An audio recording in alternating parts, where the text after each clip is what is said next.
I think with Roscommon, everything depends on Donny Smith. He's an outstanding player, and if he can influence a game, then I believe they have an opportunity. He's the pulse of that team, and they have excellent forwards like the Murta brothers, Diarmid and Kieran Murta, are very, very good players.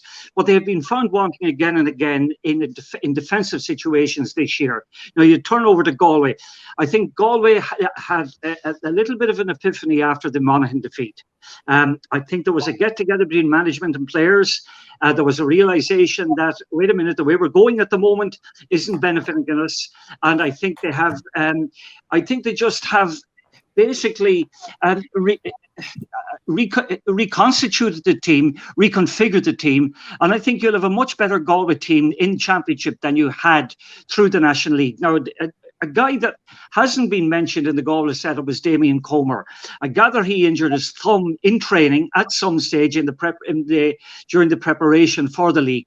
If he was available to Galway, I'd have no difficulty whatsoever in betting on them to beat Roscommon, because if Walsh has recovered from a niggle that he brought into the game against Monaghan, and if Comer were there, I think they'd have too much all-round ability, and I think they have discovered maybe that the approach that they had through the league is not going to work for them, and there is enough natural talent there that can be reconstituted and brought into a winning way. And they have the time to do it. There's still a couple of weeks to go before that match. I would fancy Galway actually to beat Roscommon. And when you saw Galway getting beaten so heavily by Kerry during the league, was there any thought that maybe they're a little bit naive, that they push a bit too far up the field, or maybe they just don't have the players?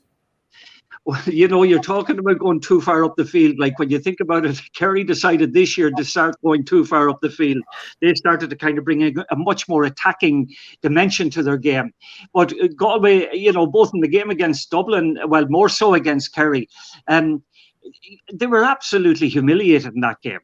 There's no way a Galway team should be losing in the way they lost that game to Kerry. Like, I'm just trying to, off the top of my head, recall the score. I think Dublin scored 4. I can't recall now what it was, but Dublin.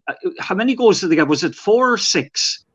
They scored a huge number of goals in that game, but they just ran through the Galway defence.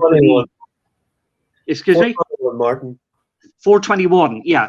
But it was the ease with which Galway were able to kind of get through, or Dublin were able to get through the Galway defence that day. That was a worry to Galway.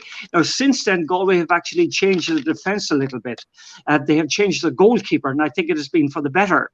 But, the amazing thing about Galway is that over the years, they've had very good club teams. Like Corofin have been the standard bearer for all club teams throughout the country, but they've never got enough from that particular group of players. In my opinion, I think there's so much more that could come from them.